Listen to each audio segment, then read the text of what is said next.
My high school teacher invited me to come back to class and talk to her students. I was actually expelled from the school, so it's a big honor and also kind of a surprise that she asked me. But her students wrote a bunch of questions and they watched my YouTube together to have things to talk about. And then they sent me this list of all of the things that they would like to ask. And one of the questions I thought was really nice, or at least really interesting.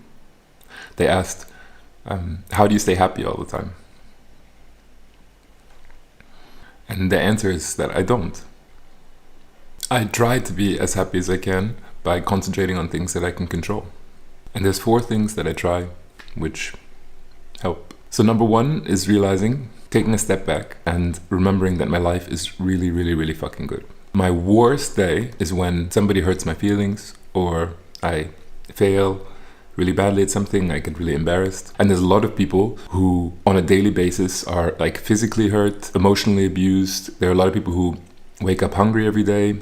There are people who are born sick and never have a chance to live even a small part of the like ease of my life. If life were fair, then all of us with all of this privilege would have to be happy because our lives are really, really good. I think it's my responsibility to be grateful for that, and I should be able to be happy.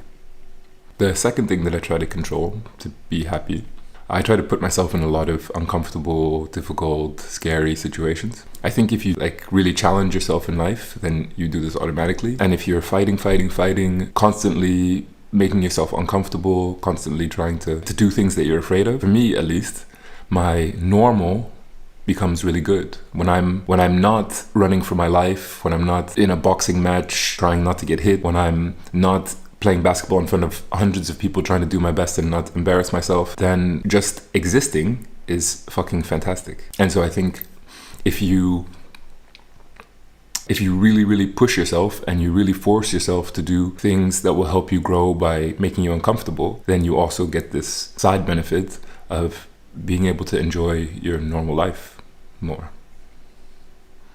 Number 3 is really sensitive.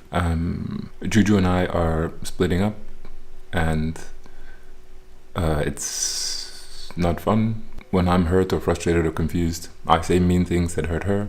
Sometimes she says things which make me more frustrated or more confused or more hurt because of what I said. And even more fun, everybody's friends get involved, and of course people say things that hurt. As much as I try to tell myself that I don't care what people say, I keep ending up in these spirals of thinking too much, I guess, about what other people think of me. And unfortunately, in a really selfish way, like, yeah, do they like me?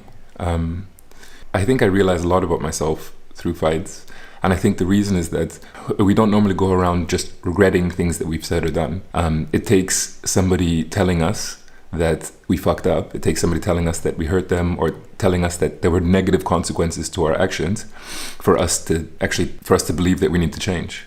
We think that we're doing our best until it's clear that we fucked something up. And so I want to believe that in all of this discomfort and pain, there's also lots of opportunities to see things that I can do better. And then the 4th way that I stay happy is I try to do the things that I know make me happy when I'm not feeling shitty. Some people call this running away from pain. I don't know if that's true. I think that if you can take misery and channel it into something that helps you, I don't know, that it works for me. And so the things that I know that make me happy, the things that I would do if I were not feeling bad, the really simple, stupid stuff. I'd go for a run, hang out with my friends, talk about meaningless stuff. I think we all have things that we know we like doing. And then when we feel bad, for some reason, we feel like there's not going to be joy in those things anymore. But I think that you don't just get the joy for free. Sometimes you have to force yourself. You have to put yourself in a position where you can appreciate those things by showing up and doing them, even when you're not motivated to do them. And so yeah, keeping a normal routine when things are not going so good helps me to stay happy.